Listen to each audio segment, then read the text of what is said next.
Hello, जोहार, नमस्कार दोस्तों।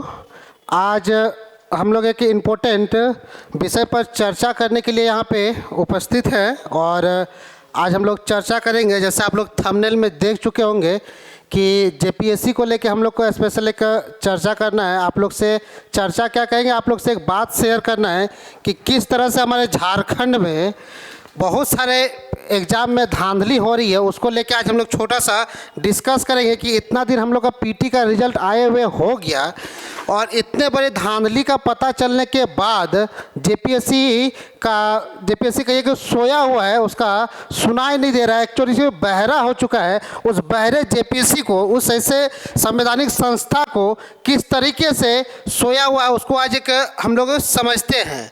तो यहाँ देखिए कि जेपीएससी में किस तरह से धांधली हुआ है उसके बारे में हम लोग स्पेशल आज डिस्कस करने के लिए आए हुए हैं। तो जैसे कि आप लोगों को पता है कि जेपीएससी में 2 पेपर का एग्ज़ाम होता है। जेपीएससी में टोटल 2 पेपर का एग्ज़ाम होता है। एक होता है पेपर 1 और एक होता है पेपर 2। दोनों पेपर में 100-100 मार्क्स का क्वेश्चन रहता है, 100-100 क्वेश्चन रहता है। अगर दोनों में से जो कटअप है वो कितना आया है और कितना कटअप से हम लोग को पीटी का जो है क्लियर किया गया है, पीटी में कितना मार्क्स से कटअप है उसको हम लोग आज पता नहीं चल रहा है। जबकि एक सोशल मीडिया पे बहुत वायरल चल रहा है। आप पेपर के थ्रू से भी आप लोग देख सकते हैं कि इसका बहुत ज़्यादा वायरल चल रहा है कि पेपर 1 में एक लड़का है जिसका नाम क्या है, सौरभ सुमन, है ना। इसका नाम है सौरभ सुमन और पेपर 1 में जो ये मार्क्स लाया हुआ है 48 मार्क्स है, गौर से ध्यान दीजिएगा।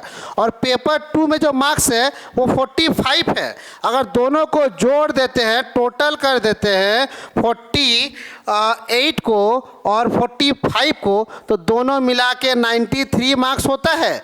और 93 मार्क्स में जेपीएससी क्लियर करना, जेपीएससी क्लियर होना ये इम्पॉसिबल है।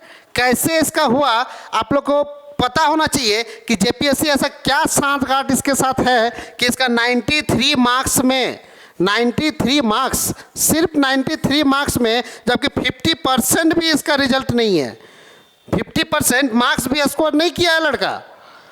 अगर 50% मार्क्स स्कोर करता मिनिमम 100 होता, लेकिन 50% भी मार्क्स नहीं है। और 50% मार्क्स ना होने के बावजूद इसका रिजल्ट पीटी में रिजल्ट कैसे हो गया, ये बहुत बड़ी सवाल है और इसका जवाब जेपीएससी को देना पड़ेगा। झारखंड के मुख्यमंत्री को जवाब देना पड़ेगा कि आखिर इतना कम मार्क्स में इसका रिजल्ट कैसे हो गया। बच्चे सड़क पे उतरे हुए हैं। सिर्फ एक डिस्ट्रिक्ट का बात नहीं कर रहे हैं, हर एक 24 डिस्ट्रिक्ट में बच्चे सड़क पर उतरे हुए हैं, जेपीएससी के खिलाफ प्रदर्शन कर रहे हैं। लेकिन जेपीएससी अंधा बहरा बन चुका है, उसको सुनाई नहीं दे रहा है। छात्रों की आवाज़ को वो अनदेखा कर रहा है। ऐसे में काम नहीं चलेगा। आप लोग देखिए, इसका एडमिट कार्ड है ना, इस लड़का का सुमन सौरभ, गौर से ध्यान दीजिएगा, सुमन सौरभ इसका एडमिट कार्ड है। इसका रजिस्ट्रेशन नंबर यहाँ पे है, नाम देख सकते हैं आप लोग, सुमन सौरभ है ना।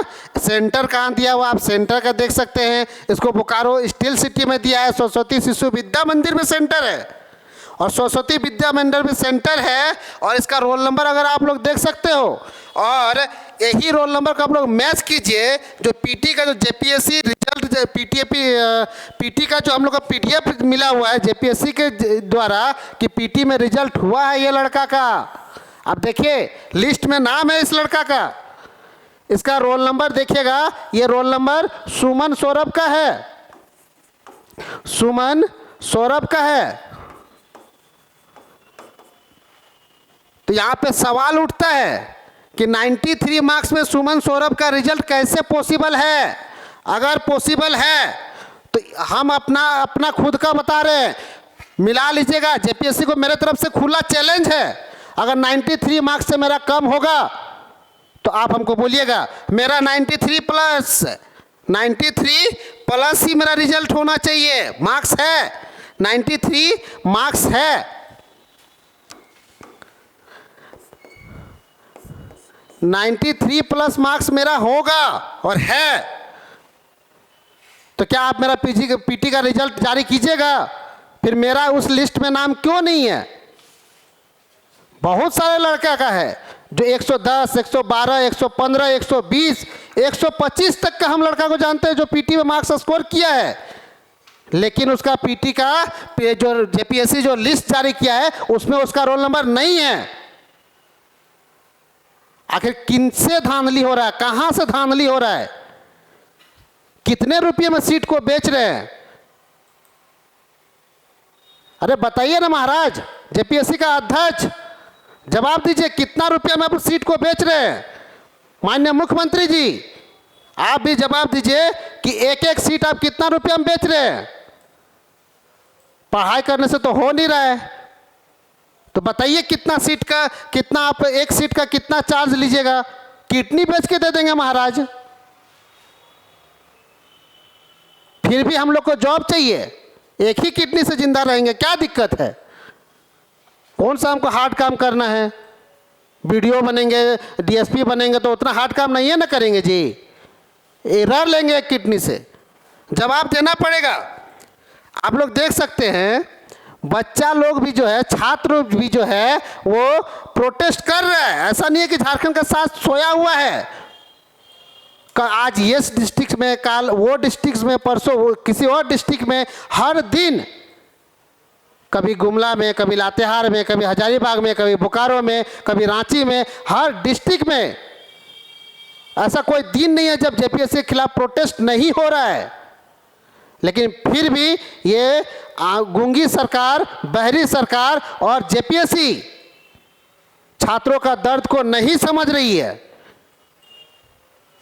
अगर नहीं संभल रहा आपसे, अगर आपके से ये जो गिरोह है अगर आपसे नहीं संभल रहा है तो इस्तीफा दे दीजिए, छोड़ दीजिए। झारखंडी युवा को बता दीजिए, झारखंड के छात्रों को बता दीजिए कि हमसे नहीं संभल रहा है, हम ये धांधली जो है नहीं रोक पा रहे हैं, कोई और बन जाएगा। इस तरीके से थोड़ी होता है महाराज। हर एग्जाम में कोई एक ऐसा एग्जाम नहीं है जो आप लोग पारदर्शिता से अच्छे से क्लियर करे हो। हर एग्जाम में बच्चे को कोर्ट जाना पड़ता है तब उसको न्याय मिलता है, और कोर्ट का इतना लंबा चक्र होता है कि बच्चा भी परेशान हो जाता है कि आखिर हम लड़े कितना दिन तक। इतना दिन कोर्ट का इतना डेट पड़ता है कि लड़ते लड़ते लड़ते लड़ते बच्चा का उम्र बीत जाता है। कब वो नौकरी करेगा? कब वो शांति से जिएगा? जवाब देना पड़ेगा जेपीएससी को। और माननीय मुख्यमंत्री जी आपको भी जवाब देना पड़ेगा। इसका सीबीआई जांच कराइए, जो भी इसके पीछे दोषियों को बचाने की कोशिश मत कीजिए। जो भी दोषी है लटका दीजिए रांची के मेन रोड में, ताकि आने वाला भविष्य में कोई ऐसा नहीं कर पाएगा, कोई सोचेगा भी नहीं। आपको ये कदम उठाना पड़ेगा। धन्यवाद। और एक बात, इतना में ही नहीं रुकेंगे, ये जेपीएससी को जवाब देना पड़ेगा। और ये मजबूर होकर वीडियो बना रहे हैं, इससे ज़्यादा मार्क्स होने के बावजूद मेरा नहीं हुआ है इसलिए ये वीडियो बना रहे हैं। ठीक है, अगर आपको ऐसा लग रहा है तो अगर कोई हमारी बात को तो उस हिसाब से आवाज़ उठा नहीं रहा है, जितना झारखंड के जितना भी न्यूज़ चैनल है सब तो गोदी पत्रकार बन गया है, हमारा बात को कोई उठा नहीं रहा है, इसलिए मजबूर होकर हमको अपना आवाज़ खुद उठाना पड़ रहा है। इसीलिए आप सभी विद्यार्थियों से, सभी छात्रों से आग्रह है कि हमको अधिक से अधिक सपोर्ट कीजिए, ताकि आगे और भी किसी भी मुद्दे को हम बुलंदी से हम लोग आवाज़ को उठा सके। धन्यवाद।